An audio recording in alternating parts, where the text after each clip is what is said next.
সর্বাণী রান্নাঘরে আপনাদের সবাইকে স্বাগত। বন্ধুরা, আজকে আমি আপনাদের সঙ্গে শেয়ার করব কাঁকরোলের সাথে চিংড়ি মাছ দিয়ে অপূর্ব স্বাদের একটা রেসিপি, যেটা ভাত এবং রুটির সঙ্গে খেতে ভীষণই ভালো লাগবে। আশা করি বন্ধুরা আজকের রেসিপি আপনাদের সবারই ভালো লাগবে।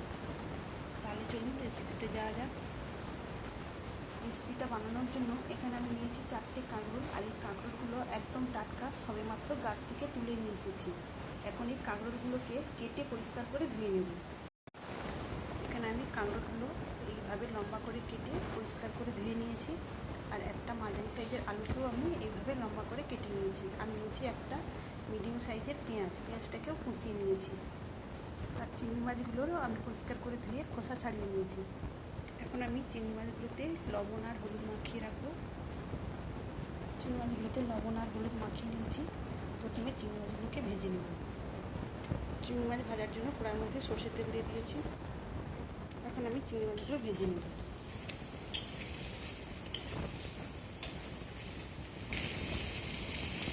চিংড়ি মাছগুলো খুব বেশি ভাজবো না, হালকা করে ভেজে নেব। চিংড়ি মাছগুলোকে আমি এইভাবে ভেজে নিয়েছি। এখন আমি চিংড়ি মাছগুলোকে একটা বাটিতে নামিয়ে নেব। চিংড়ি মাছগুলো ভেজে বাটিতে তুলে নিয়েছি। এখন আমি ওই তেলের মধ্যে আলু আর কাঁকরোলগুলোকে ভেজে নেব। কাঁকরোল আর আলুগুলোকে দিয়ে দিয়েছি। তো এইভাবে একটু বেশ কিছুক্ষণ নেড়ে চেড়ে নেব। এখন আমি দিয়ে দিচ্ছি সামান্য হলুদের গুঁড়ো। তো আবার একটু হলুদের গুঁড়ো দেওয়ার পর নেড়ে চেড়ে নেব। ঢেকে দিলাম মিনিট 3 জন্য, আর গ্যাসের ফ্লেমটাকে মিডিয়ামে করে দেবো। 3 মিনিট পরে ঢাকাটা খুলে নিলাম। দিয়ে সবজিগুলোকে আবারও একটু নেড়ে চেড়ে দিয়ে আবারও ঢেকে দেবো 2 মিনিটের জন্য। এইভাবে ঢাকা দিয়ে দিয়ে সবজিগুলো একটু ভাজলে সবজিগুলো ভাজতে ভাজতেই অর্ধেক সেদ্ধ হয়ে যাবে, আর তখন তরকারির টেস্টটা খুবই ভালো হবে।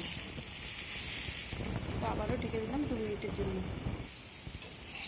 আমি এখানে সবজিগুলোকে বেশ কয়েকবার ঢাকা চাপা দিয়ে ভেজে নিয়েছি। এখন আমি এই সবজিগুলোকে নামিয়ে নেব।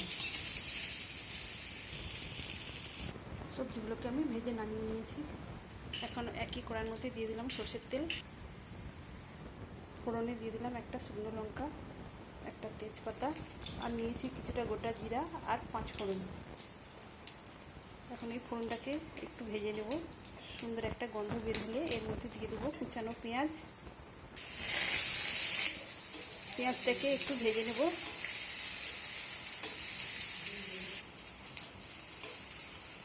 পেঁয়াজটাকে আমি এইভাবে ভেজে নিয়েছি। এখন আমি দিয়ে দিচ্ছি 1 চা চামচ আদা রসুনের পেস্ট। আদা রসুনের পেস্টটা পেঁয়াজের সঙ্গে ভালো করে ভেজে নেব। আদা রসুনের কাঁচা গন্ধ চলে যাওয়া পর্যন্ত আমি এইভাবে নেড়ে চেড়ে ভেজে নেব। এদিকে আমি একটা প্লেটের মধ্যে নিয়েছি 1/2 চা চামচ জিরা গুঁড়ো, 1/2 চা চামচ ধনিয়া গুঁড়ো, 1/2 চা চামচ গুঁড়ো লঙ্কা, আর নিয়েছি সামান্য পরিমাণে হলুদের গুঁড়ো। এখন এই গুঁড়ো মশলাতে একটু জল দিয়ে আমি এটাকে গুলিয়ে নেব। এদিকে আদা রসুনটাও আমি ভালো করে ভেজে নিয়েছি। এখন আমি এর মধ্যে দিয়ে দেবো গুলিয়ে রাখা গুঁড়ো মশলা। এখন আমি এই সমস্ত মশলা খুব ভালোভাবে কষিয়ে নেব। মশলাটাকে প্রায় 3 মিনিটের মতো কষিয়ে নেওয়ার পর দেখুন বন্ধুরা, মশলা থেকে তেল ছেড়ে দিয়েছে।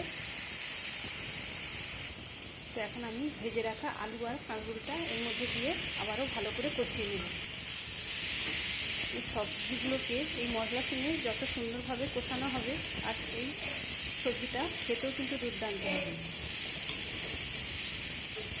এখন আমি দিয়ে দিলাম পরিমাণ মতো লবণ। লবণটা দেওয়ার পরে আবারও আমি ভালো করে সবজিগুলোকে মশলার সঙ্গে কষিয়ে নেব। তো বন্ধুরা, আজকের রেসিপি আপনাদের ভালো লাগলে অবশ্যই একটা লাইক দেবেন। সেই সঙ্গে নতুন বন্ধুরা আমার চ্যানেলটিকে সাবস্ক্রাইব করে আমার পাশে থাকবেন। তো এখানে মশলার সঙ্গে আমি আলু আর কাঁকরোলটা খুব সুন্দরভাবে কষিয়ে নিয়েছি। এখন আমি এর মধ্যে দিয়ে দিলাম ভেজে রাখা চিংড়ি মাছ। তো এখন আমি সব কিছু আবারও ভালো করে নেড়ে চেড়ে নেব।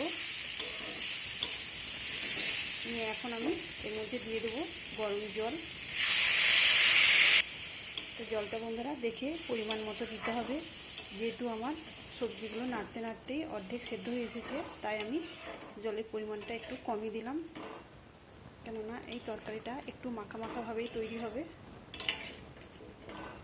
তো বন্ধুরা, আপনারা অনেকভাবে এই কাঁকরোল রান্না করেছেন, তো একবার এইভাবে চিংড়ি মাছ দিয়ে এইভাবে রান্না করে দেখবেন, খেতে দুর্দান্ত হবে। এখন আমি ঢেকে দিলাম 5 মিনিটের জন্য, আর গ্যাসের ফ্লেমটাকে আমি মিডিয়ামে করে দিয়েছি। 5 মিনিট পরে ঢাকাটা খুলে নিয়েছি, আর এখন আলুটাও খুব সুন্দরভাবে সেদ্ধ হয়ে গেছে। তো আমার রান্নাটাও প্রায় হয়ে এসেছে। আর দেখুন বন্ধুরা, কত সুন্দর লাগছে। আলু কাঁকরোলের এই রেসিপিটা আপনারা ভাত কিংবা রুটির সঙ্গে খেতে পারেন।